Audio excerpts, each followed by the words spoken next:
Imagine this. You're about to fly to another city. You go to the airport, board your plane, and feel the plane start to move away from the gate. But this plane's just a little bit different. You barely hear anything aside from a faint whir. And this relative silence continues even as your aircraft lifts off the ground and begins its flight.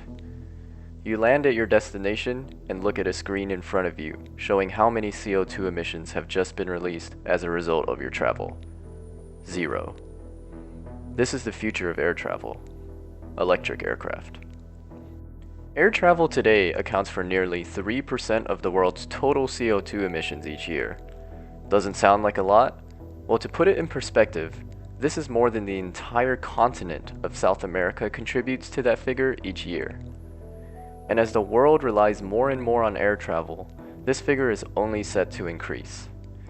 And just as the more fuel-efficient and even zero-emission vehicles, such as electric cars, have become more commonplace to combat the damage to our atmosphere, it seems only reasonable for aircraft to take that next step as well. So why hasn't the world of electric aircraft taken off yet? There are a couple answers to that. The first and biggest reason is the weight of the batteries needed to power the aircraft, or more specifically, the energy density of the batteries. Energy density can be measured by how much power we are able to harness from 1 kilogram of an energy source. To paint a better picture of batteries' energy density, let's first go through a brief background on electric aircraft before we go into any more detail.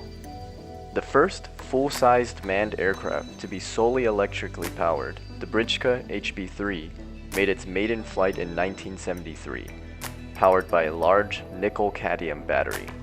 But it only flew for less than 15 minutes before it was fully out of charge.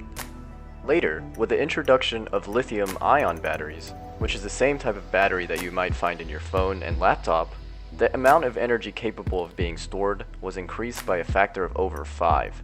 And in the present day, several aircraft have successfully flown for well over an hour using solely electric power. However, all of these aircraft have been very small, capable of carrying at most 2 individuals on board, and fly relatively slowly. Let's get back to energy density. Typical kerosene jet fuel, a common type of fuel used by passenger aircraft across the globe today, has an energy density of around 43 megajoules per kilogram. The energy density of the most efficient lithium-ion batteries today, about 1 megajoule per kilogram.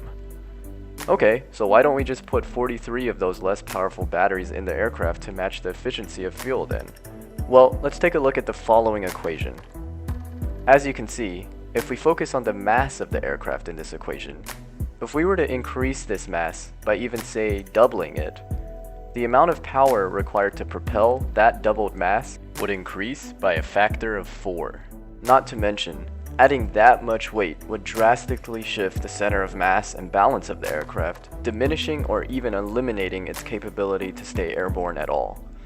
And yet, even with this enormous bridge to cross, technology still is ever improving. The efficiency and energy storage of batteries is improving every day, and at least in the near future, hybrid aircraft with a mix of traditional jet fuel and electric power can be utilized to power larger aircraft with a greater mass. And as the energy density of batteries gets higher and higher, less dependence on fuel will be required, until one day a fully electric system is established. The second reason electric aircraft have yet to enter the mainstream aviation field revolves around the issue of certification. In the United States and Europe, that means getting permission from the Federal Aviation Administration and the European Union Aviation Safety Authority to test and fly an electric plane. Companies essentially have to prove every inch of their aircraft is safe, passing a series of tests, one of which is to make sure the battery cells won't blow up or catch on fire. Whereas you might see electric cars all over the roads nowadays, it is much easier to test something on the ground than something that's 10,000 feet in the air. If something goes wrong, you can't stop. You can't pull over to the side of the road. There's only one place for that aircraft to go. And so the regulatory stringency is much higher. The requirements for reliability, redundancy, and safety are much higher as well for good reason. Some companies have tried to retrofit old aircraft, strip them of their internals, and replace their motors with electric counterparts.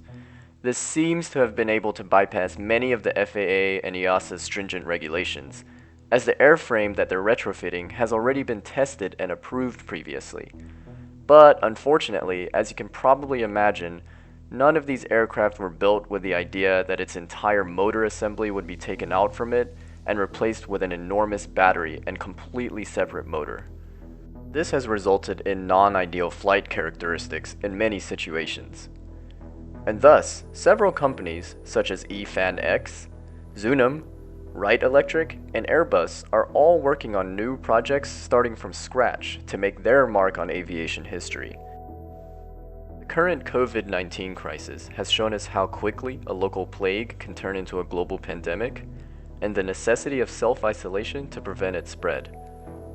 It has also shown us how damaging mankind can be to its environment.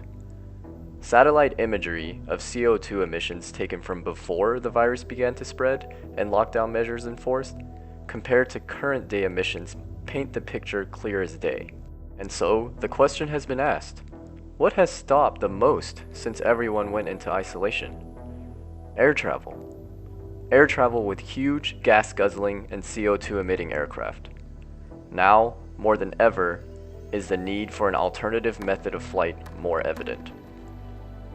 The future of air travel. What can we expect? Flying cars? Unmanned air taxis? Warp speed flight? These are all possibilities. But electric aircraft? That's no longer just a possibility. It is the future.